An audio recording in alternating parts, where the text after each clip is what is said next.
उनको अच्छा नहीं लगता। आपको बताते हुए मुझे बहुत प्रसन्नता की अनुभूति हो रही है। इस सदी का महाकुंभ चल रहा है प्रयागराज में। प्रयागराज महाकुंभ में आज माघी पूर्णिमा के अवसर पर भी करोड़ों लोग स्नान कर रहे हैं। प्रातः 4 बजे से ही मैं उस व्यवस्था में लगा था।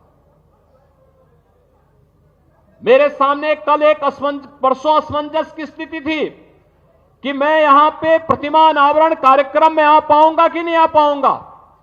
लेकिन जब चौधरी जयंत जी का फोन आया, उन्होंने कहा कि कैसे होगा। मैंने कहा आप चिंता मत करिए, मैं दोपहर के बाद, चूंकि प्रयागराज में तब तक काफी बड़ी संख्या में लोग स्नान कर चुके होंगे, और फिर मैं वहां पर कार्यक्रम में भाग लूंगा, जरूर भाग लूंगा। और बहनों और भाइयों में आया हूं। आप देखिए, ये नया उत्तर प्रदेश है, ये नया उत्तर प्रदेश है। 25 करोड़ की आबादी है और कल तक 50 करोड़ लोग प्रयागराज में मां गंगा, मां यमुना और मां सरस्वती की त्रिवेणी में आस्था का स्नान कर चुके हो, कल कर लेंगे। यानी 50 करोड़ आबादी दुनिया के अंदर कहां होगी। उत्तर प्रदेश वासियों, आप दुनिया को बता सकते हैं कि आइए, आपको आस्था का स्नान करना हो, हमारे प्रयागराज में आइए। 50 करोड़ लोग महाकुंभ में स्नान किए हैं। लेकिन कुछ लोगों की आदत है, चोरी छिपे उन लोगों ने कोरोना की वैक्सीन लगवाई, लेकिन दुनिया को कहते रहे मत लगाओ। ऐसे ही चोरी छिपे, वो तो आज के दिन पे बहुत कोई छुप नहीं सकता। चोरी छिपे चुपचाप संगम में डुबकी लगा करके आ गए। लेकिन जनता जब पुण्य का भागीदार बनने के लिए, स्नान करने के लिए जा रही है, कह रहे मत जाओ मत जाओ। लेकिन जनता कहां मानने वाली है। जनता तो उनकी असलियत जान चुकी है। और इसे करोड़ों की संख्या में श्रद्धालु जाकर के आज भी और 26 फरवरी तक रेला इसी प्रकार से आगे बढ़ता रहेगा, कोई संदेह नहीं। लेकिन एक बात समझ में नहीं आता है, जब इनको अवसर मिला था तब इन्होंने कुछ नहीं कहा।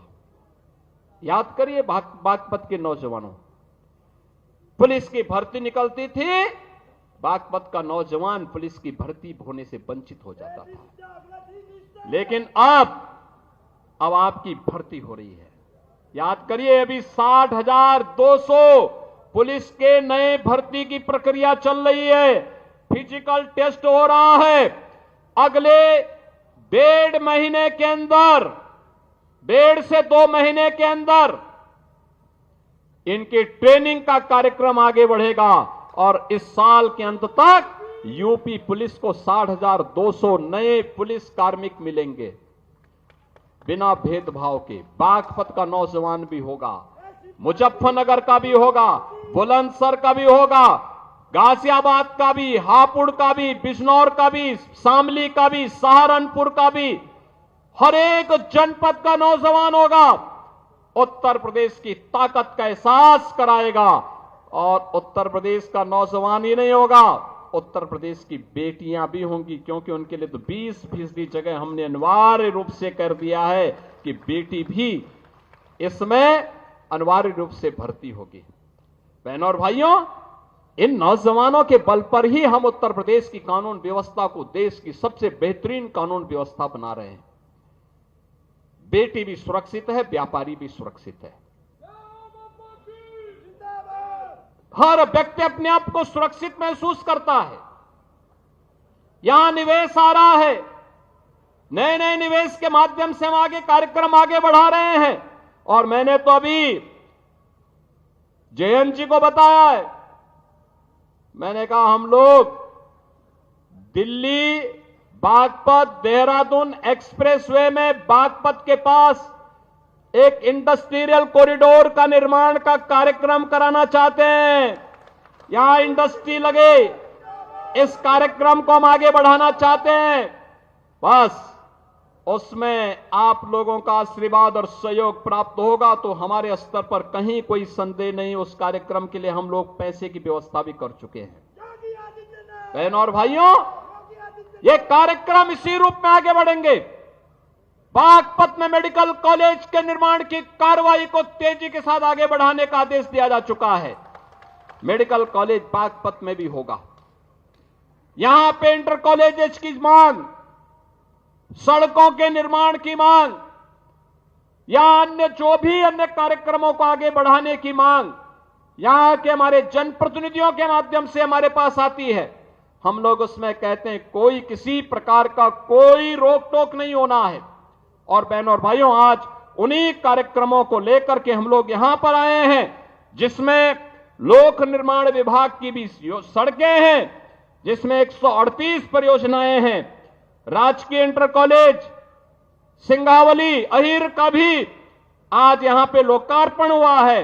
राजकीय कन्या इंटर कॉलेज बिलोचपुरा, इसका भी आज लोकार्पण का कार्यक्रम हुआ है। और बागपत में एक नए बस स्टेशन का लोकार्पण का कार्यक्रम होने के साथ ही आईटीआई प्रहलादपुर यमुना नदी के बाएं किनारे स्थित जागोस में बाढ़ सुरक्षा के कार्य हैं।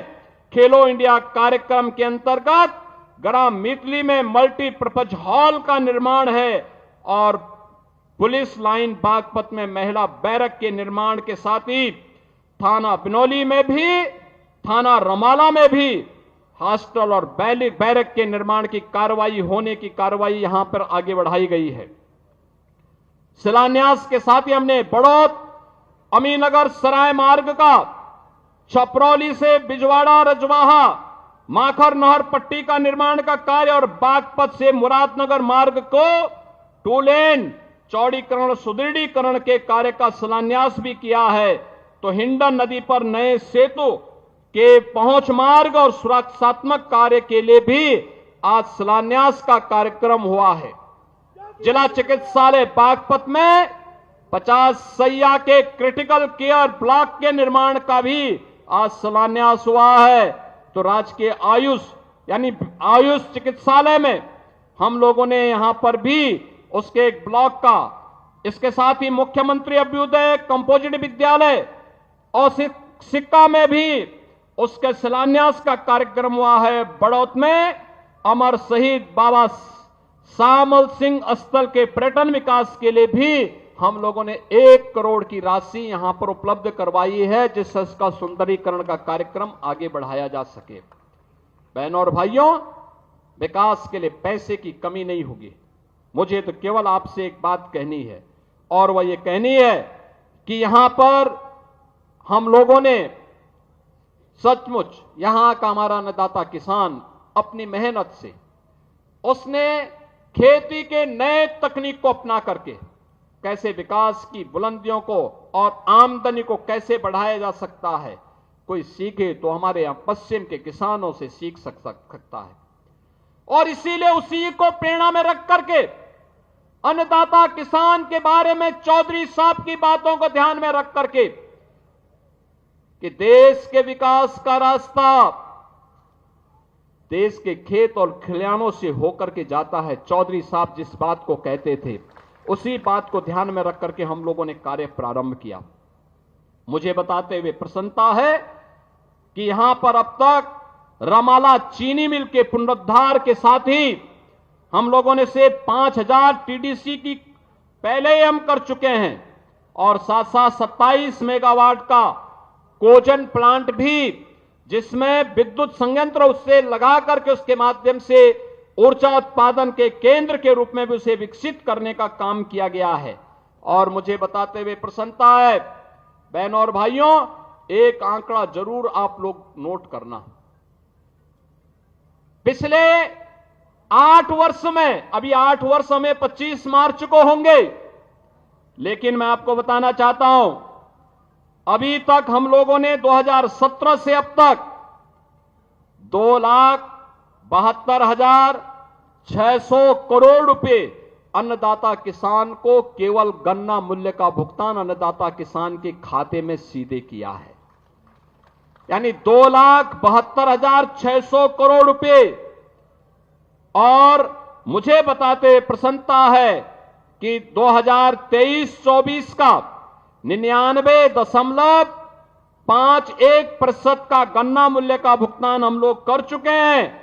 और इसके साथ ही मुझे बताते हुए भी कि 1995 से लेकर 2017 तक 22 वर्ष में जितना गन्ना मूल्य का भुगतान विपक्षी दलों की सरकारों में हुआ है, चाहे वह समाजवादी पार्टी की सरकार रही हो या बहुजन समाज पार्टी की सरकार, उससे 22 वर्ष में जितना इन्होंने गन्ना मूल्य का भुगतान किया है, हम लोगों ने मात्र